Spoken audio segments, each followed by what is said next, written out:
Vamos a iniciar ahora el contenido temático de arquitectura manierista. Como siempre, vamos a ver ahora los puntos más importantes relativos al contexto del manierismo. Estamos hablando del siglo XVI. Para fines del siglo XV, es decir, a inicios del siglo que nos importa aclarar ahora, se da el descubrimiento de América, con todo lo que significa para la Europa conocida comprender de que existe otro territorio, que ese territorio aparte está poblado con seres humanos iguales a ellos, que tienen otra fauna y otra flora. Realmente esto significó para la época algo similar a lo que hoy nosotros podríamos pensar como entender de que existen seres en otro planeta. Por otro lado, otra revolución se dio con Nicolás Copérnico a través de su tratado El Commentariolus, también de 1507-1515, es decir, iniciándose el siglo XVI. Es un tratado que por un lado resucitaba ideas antiguas, pero por otro lado dejaba de lado la concepción ptolomeica de que la Tierra era el centro del universo. Y por primera vez se entendía que en realidad el centro del universo estaba dado por el Sol y que la Tierra simplemente era un planeta que giraba alrededor del Sol. Otra cuestión importante fue la publicación del libro El Príncipe de 1513, cuyo autor era Nicolás Maquiavelo, que era un intelectual que trabajaba para la corte de los Medici y que se dedica justamente a hacer un libro con una serie de sugerencias políticas a su príncipe, diciéndole políticamente cómo debe actuar un gobernante. Es decir, empieza a armar estrategias en relación a cómo debe dirigir al pueblo un gobernante que se precie de ser bueno. En este sentido, es importante destacar que el príncipe inaugura un pensamiento de estrategia en la política que no había sido común y habitual hasta este momento. Por otro lado, para 1516, Tomás Moro también establece en su Utopía, que es un tratado,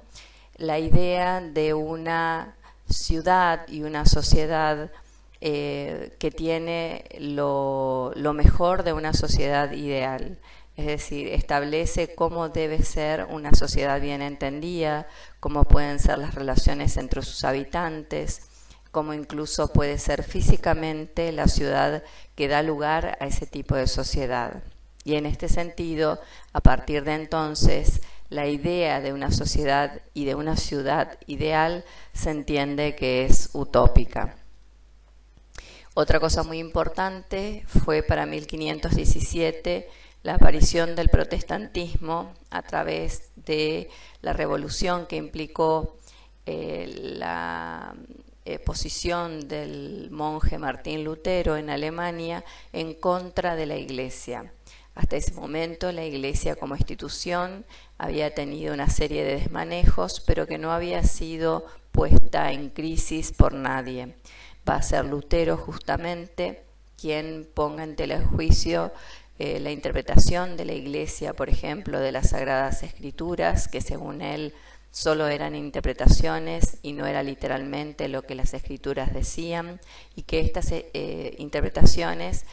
justamente solamente lo que conseguían y lo que perseguían eran los intereses de los prelados y de la Iglesia en cuanto a clase eclesiástica. Por otra parte, era muy común en este momento la venta de indulgencias.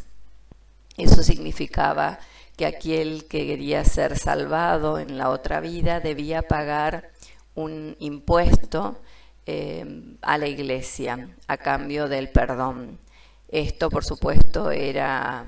un invento, un artilugio desde la institución Iglesia, y en ningún momento esto estaba establecido en las Escrituras. Esto es lo que denuncia Lutero, además de otras corrupciones de la Iglesia, y por este mismo motivo establece sus 95 tesis que van una a una en contra de una serie de principios que dominaban a la Iglesia como institución en ese momento. Esto, por supuesto, genera un cisma, una separación de la Iglesia que se va a llamar protestante de la Iglesia católica. Fue sin lugar a dudas una de las revoluciones más importantes de la época. Por otro lado, el saqueo de Roma, que es cuando las tropas de Carlos I, es decir, del emperador del Sacro Imperio Romano Germánico, entra a Roma, toma prisionero al Papa, que de alguna manera estaba confabulado, digamos, con los franceses, y lo obliga a retirarse huyendo al Castel Sant'Angelo, que era su guarida, por una serie de pasadizos que comunicaban la Ciudad del Vaticano con el castillo. En este intento de atrapar al Papa, también caen abatidos un número importante de soldados de la Guardia Suiza, que era la guardia del Papa, en las escalinatas del propio Vaticano, y por supuesto se realiza un saqueo de los tesoros de la Iglesia y demás. Esto fue un golpe al respeto, digamos, que se tenía al poder de la Iglesia y especialmente al poder del Vaticano hasta ese momento, y que significó sin lugar a dudas también un cambio absoluto en lo que significaba la Iglesia y el poder de la Iglesia en la persona del Papa en este siglo.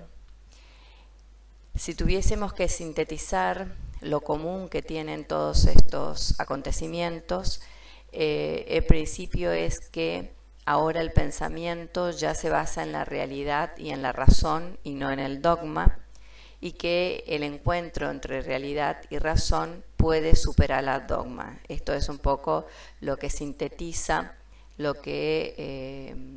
hay de común entre todos estos acontecimientos propios del siglo XVI, que hablan en todos los casos de ruptura y de renovación.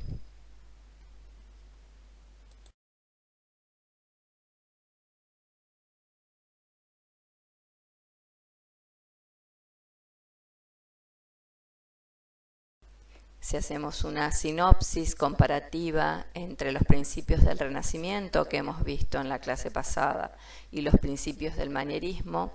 podemos decir que en el Renacimiento hay un objetivismo sobre lo que se ve que va a ser puesto en duda y en cuestión por el manierismo, ya que lo que importa no es la cosa como es en sí, sino el punto de vista personal del artista. A la universalidad del Renacimiento se opone la experiencia personal del espectador, que es absolutamente singular y particular. Cuando en el Renacimiento se cree que la forma artística está en el objeto, en el manierismo se tiene la certeza de que la forma artística está en el sujeto, es decir, depende de la interpretación de quien hace y de quien mira. En el Renacimiento el arte crea según la naturaleza, es decir, trata de imitar y de copiar la naturaleza en cuanto a ser representación de la naturaleza, mientras que en el manierismo el arte crea como la naturaleza, es decir, el arte se convierte en creador, así como es creadora la naturaleza y puede innovar, puede presentar soluciones nuevas. Es decir, que al dogmatismo del Renacimiento se opone el problematismo del manierismo. Esto quiere decir que si antes se confiaba en el dogma, en el sentido de que era una norma que no se ponía en discusión, en el caso del Renacimiento, en todos los órdenes, desde el punto de vista social, religioso, político y también artístico, en el caso del manierismo ya no hay dogmas, sino siempre hay problemas distintos que requieren también siempre una solución diferente. Es así que el dogmatismo se disuelve en el problematismo del manierismo.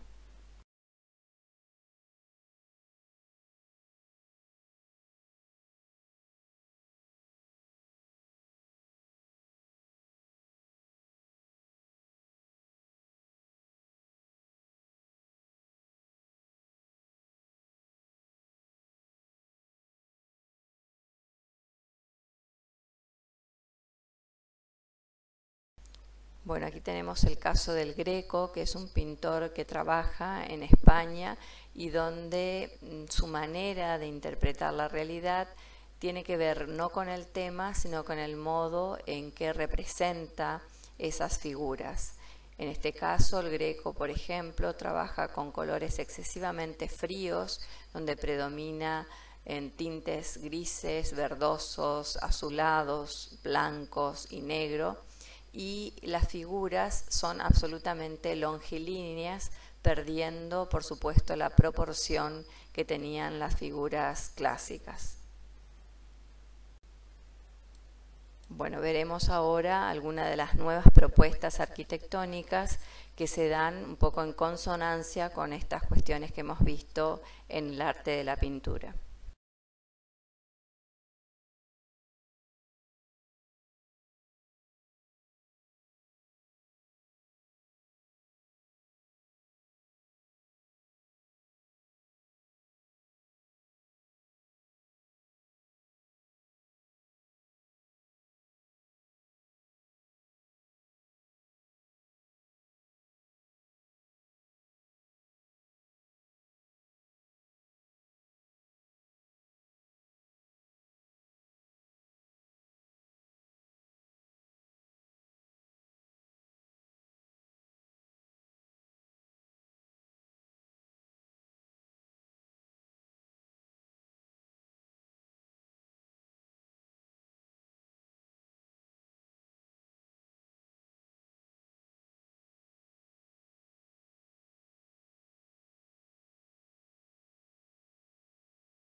Vamos a ver ahora el análisis de las obras más importantes.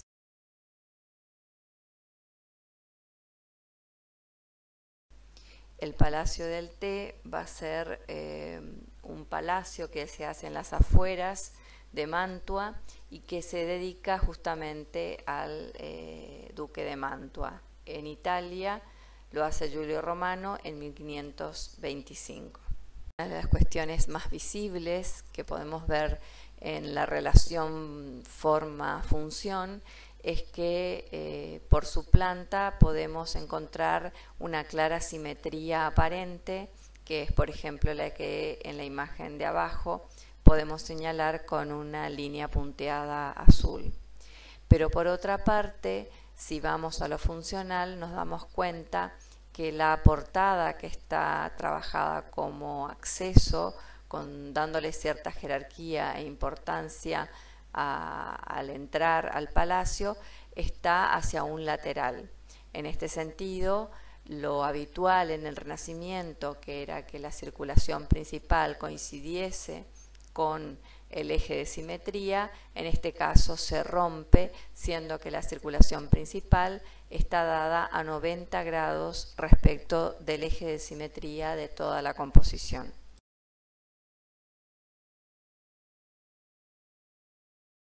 Si miramos la portada de acceso, vemos que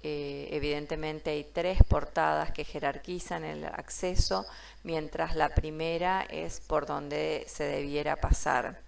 Pero sin embargo, al final podemos darnos cuenta que detrás de esa gran portada, lo que encontramos es una muy pequeña puerta, trabajando con la incoherencia que significa encontrarnos con una pequeña abertura luego de un portal de acceso tan importante. En el sentido del lenguaje, podemos darnos cuenta también como las supuestas dovelas, claves y el almohadillado que representa todo el sistema murario, que en este caso se lo hace mucho más evidente y se exagera en la membratura, parece estar como desarmándose o desgranándose, y por otra parte invadiendo al sistema trilítico que se presenta como membratura y como estructura delante del resto del sistema murario. Esta mezcla, digamos, entre estos dos sistemas casi en franca discusión entre el sistema murario y el sistema trilítico y que se hace bien evidente, también se señalan en, por ejemplo, las ventanas laterales al acceso, donde encontramos las dovelas y claves invadiendo los frontis que corresponderían al sistema trilítico. Por otra parte, estos frontis, en vez de tener un correspondiente a cada lado correspondientes pilastras, están sostenidas por ménsulas, lo que es visualmente imposible pensar, por ejemplo, en términos renacentistas. Si observamos la totalidad de la fachada, vemos que hay un ritmo que viene de doble pilastra desde los extremos al centro, pasando por un aventanamiento, luego una doble pilastra pero que tiene un nicho y luego un ritmo siempre igual. Es decir, que no hay un ritmo continuo como era usual en el caso del Renacimiento, y se empieza a apelar al hecho de colocar pilastras de a dos, que no era tampoco habitual en el caso del Renacimiento. Ni bien ingreso al primer patio del palacio, me encuentro con una fachada adelante que habla a las claras de esta superposición y esta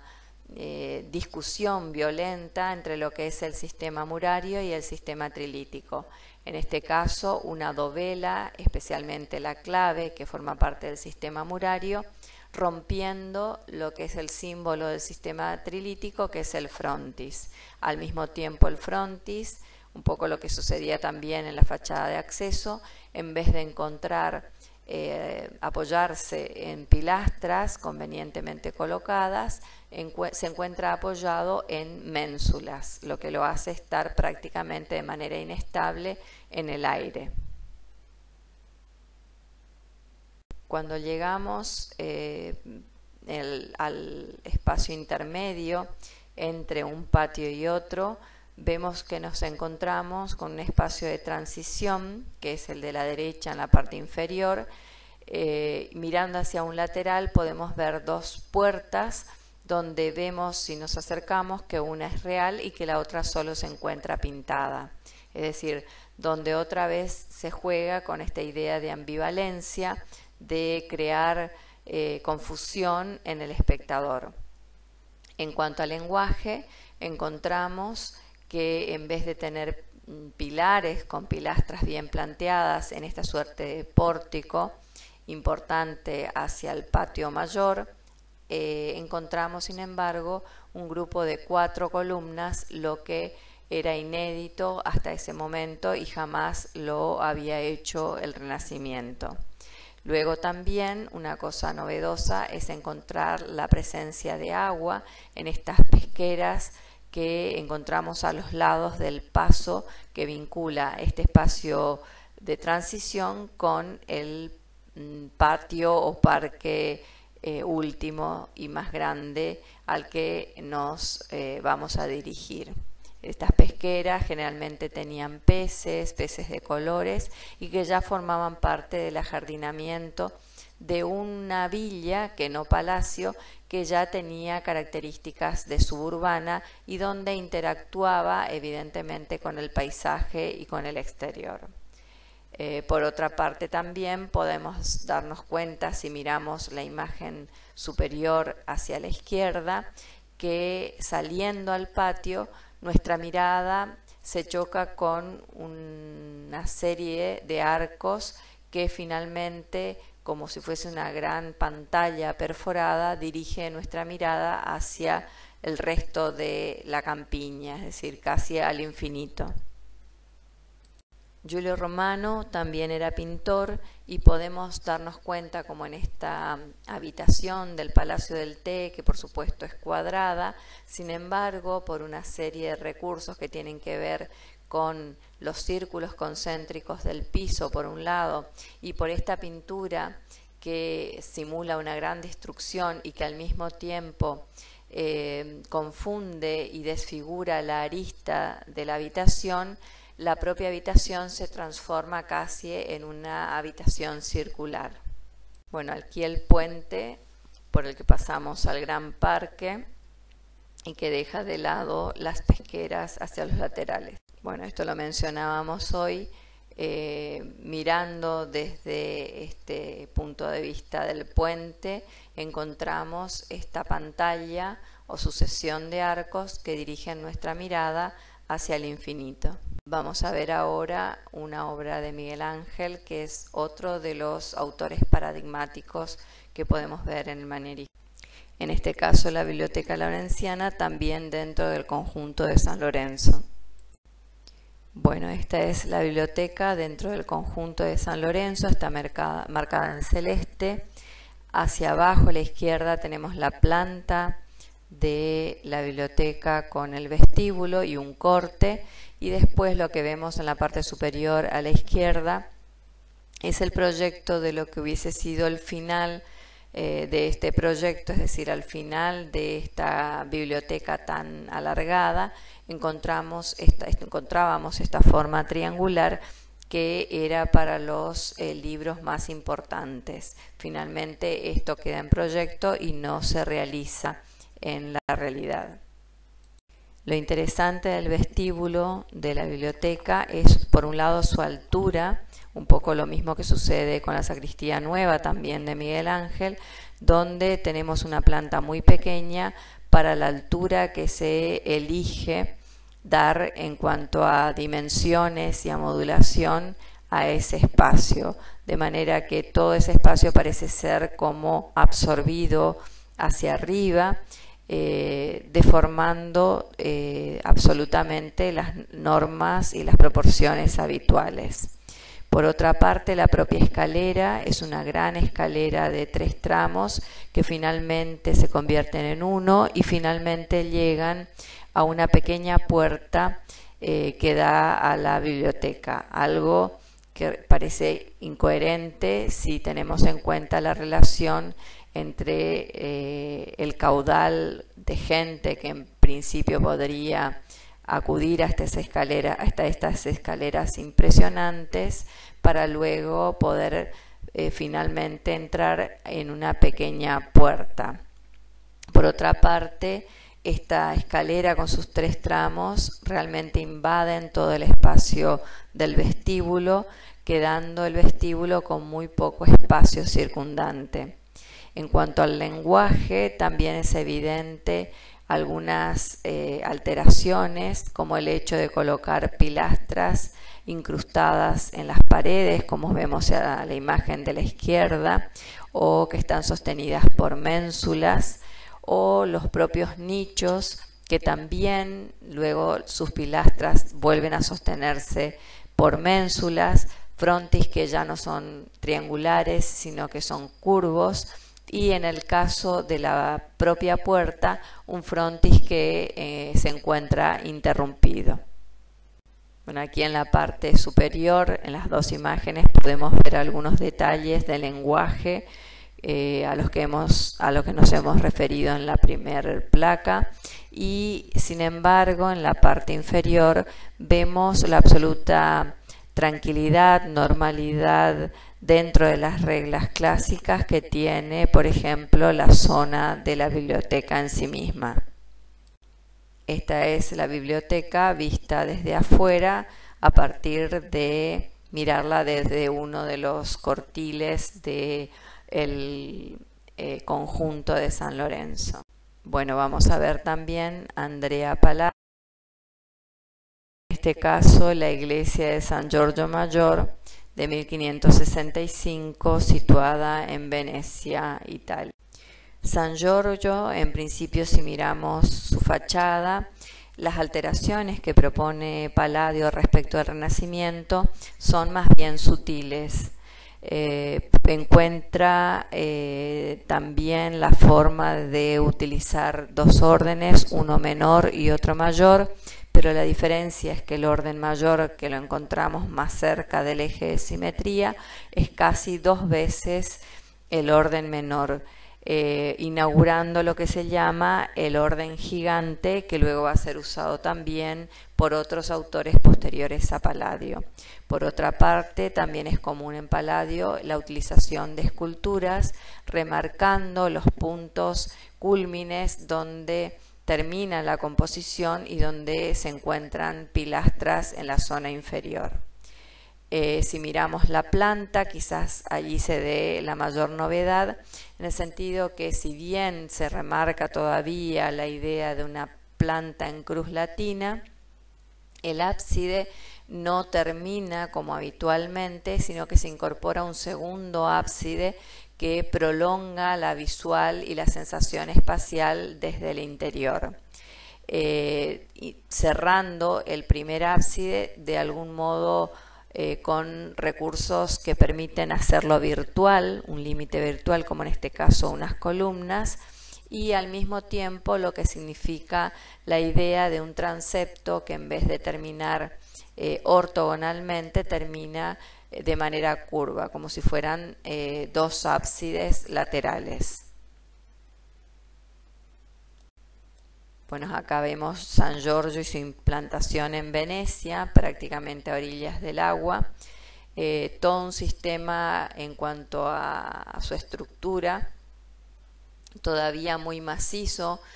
con ciertas referencias medievales en cuanto a su volumetría exterior, pero donde es evidente el clasicismo de su fachada, realizada aparte en mármol, diferenciándose del resto del cuerpo, y donde podemos ver esta idea de orden gigante que remarcábamos, haciendo evidente un primer pórtico por encima de un segundo pórtico más ancho. Bueno, una de las alteraciones también más evidentes de Palladio, aparte del orden gigante que también se utiliza en el interior y que va recorriendo como si fuese una envolvente de pilastras y de entablamento a lo largo del perímetro de toda la iglesia, es esta idea de infinitud propuesta por este doble ábside que permite aparte la entrada de luz cenital y que a través de estas columnas como cierre virtual del primer ábside permite que la vista se escape y también intuya cierta prolongación espacial hacia el altar. Villa Rotonda, también de Andrea Palladio, es quizás una de las obras más conocidas del autor y se encuentra en Vicenza, Italia. Bueno, aquí vemos cómo la villa, es decir, es una vivienda, tiene una planta claramente simétrica, doblemente simétrica, con todas sus caras iguales y con una cúpula en el centro. Esto en dos sentidos no es habitual para la arquitectura clásica tradicional de la que venimos, es decir, del Renacimiento. No es normal que una vivienda tenga cuatro caras idénticas, iguales, jerarquizando los cuatro lados del mismo modo, ya que siempre se entiende que la fachada tiene que ser una y una es la que tiene que ser jerarquizada. Por otra parte, tampoco es habitual que el centro sobre el que pivotan todas las funciones de la casa sea el de una cúpula. La cúpula generalmente estaba reservada a los templos y no a las viviendas o a los edificios domésticos. Por otra parte, sus fachadas, además de ser cuatro iguales e igualmente jerarquizadas, también son fachadas propias de un edificio asociado a lo religioso o a los templos, siendo que son pórticos de tipo griego con una escalinata importante que los sitúa con cierta altura y sobre un podio, elevando así el acceso a la categoría de un edificio más bien de tipo religioso.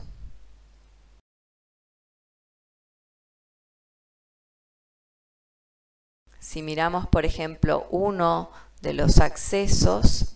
encontramos esta distribución del pórtico con las escalinatas, las esculturas y demás, pero si miramos hacia el lateral encontramos que ese acceso se repite exactamente hacia el otro lado. Si nos situamos en la zona central de la composición, debajo de la cúpula, podemos girar y darnos cuenta que desde ese centro podemos mirar el paisaje o los distintos paisajes que se nos aparecen según las 4 caras de la casa.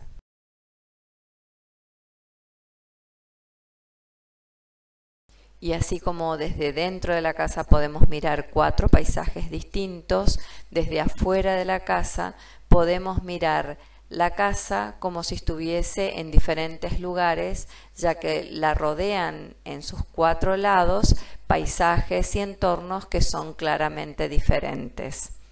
Podemos ver aquí, por ejemplo, una secuencia de fotos donde vemos cada uno de los accesos con el entorno que les es propio a cada uno de ellos y que son distintos, y al ser distintos nos plantean la doble lectura si es que estamos mirando la misma casa o si se trata de casas distintas.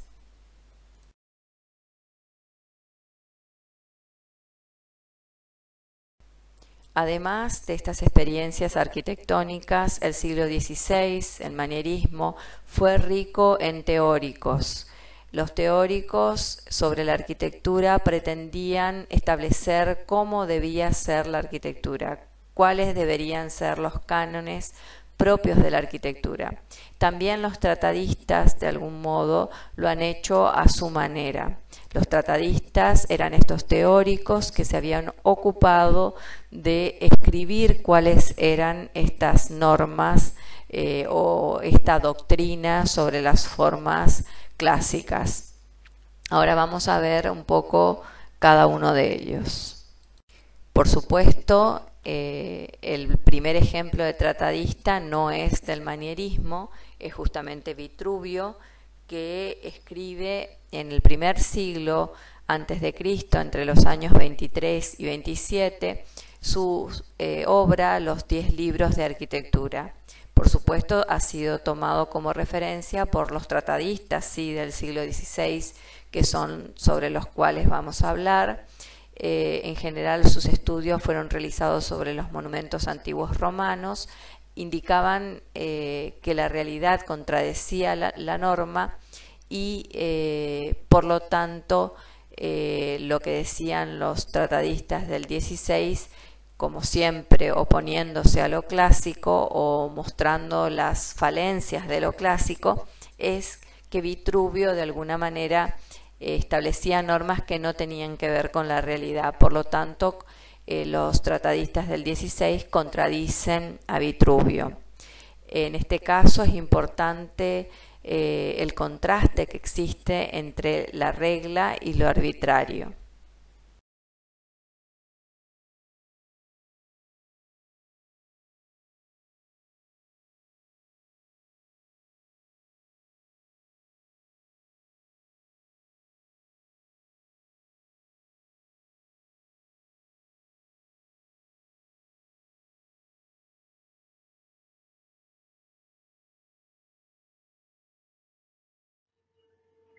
Bien, hay que tener en cuenta entonces que todos estos tratadistas, sobre todo los 2 primeros, especialmente Vignola, han influido muchísimo en las obras posteriores e incluso en algunas obras coetáneas. Acá tenemos el caso del Jesús de Vignola, justamente porque el que lo proyecta es Vignola, el mismo tratadista del que estuvimos hablando, y la fachada es de Giacomo della Porta de 1568, es cuando se inicia la obra.